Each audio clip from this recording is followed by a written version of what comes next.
Hi, my name is Nicholas Sparks. My topic today is the Joseph Thompson and the Body Mass Index Assessment Project in Arkansas. So we'll get into it.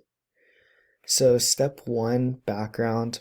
So, Joseph Thompson and the Arkansas Center for Health Improvement, also known as the ACHI, agreed to take on Act 1220 to implement a BMI assessment and report process in schools.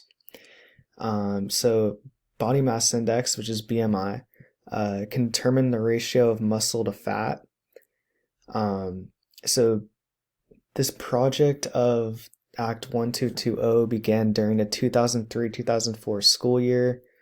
And according to the CDC, from an article in the National Library of Medicine, 38% of students during that school year and the school year after were obese in Arkansas.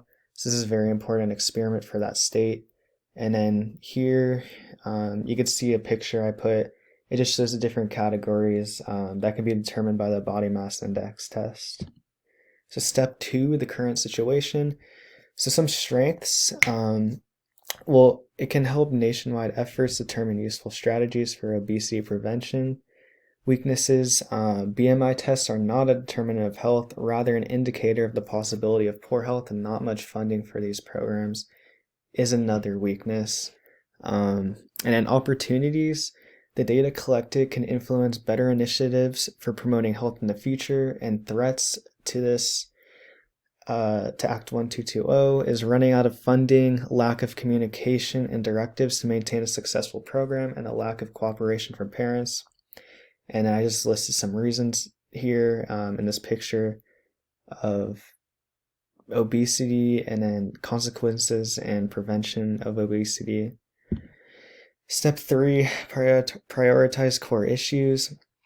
So obesity is obviously the core issue of this program.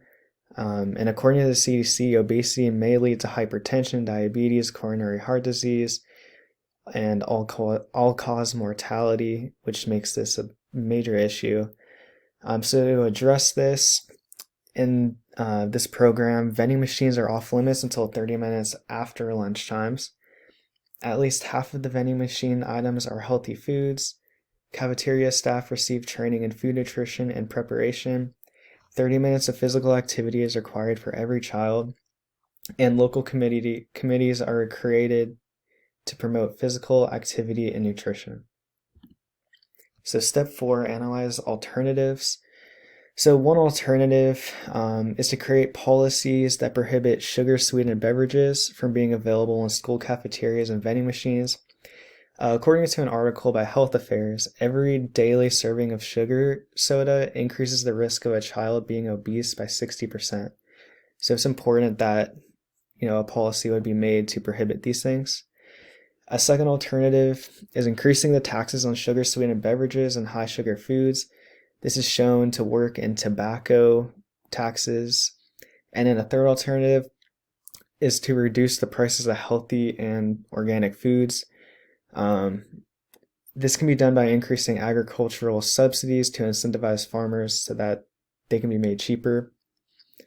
And this just shows what people should be looking for when they drink. So green, water, and natural beverages. So step five, recommendations. So a first recommendation is to increase physical activity. So 30 minutes a day is a good start, which is mandated in the Act 1220. But having your child participate in sports and camps are good ways to increase this as well. A second recommendation is to change diet and food consumption. You can refer to myplate.gov. We all know this picture. And then a third recommendation would be that parents should get involved with their child's efforts to prevent obesity.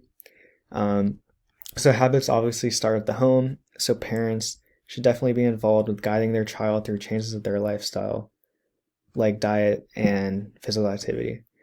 So step six is the action plan.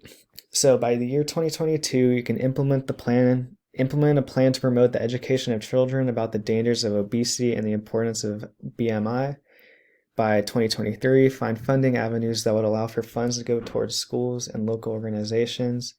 By 2024, replace sugar sweetened beverages and create more opportunities for physical activity.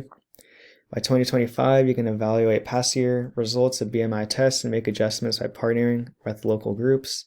By 2028, reevaluate and re-examine plan to determine if plan has worked across 4 years. And then lastly, opinion. So lifestyle changes are the most important and effective way that someone can positively affect their overall health and BMI. So lifestyle changes start in the school, but you need the cooperation of everyone, including parents. The best way to minimize risk factors of obesity is to mandate that schools make positive changes and cooperate, such as not selling sugary drinks and requiring physical activity. So personally, when things are not readily available to me, I tend to never pursue those things which can create positive habits. So that is my idea of what should happen as well. So thank you. That's it.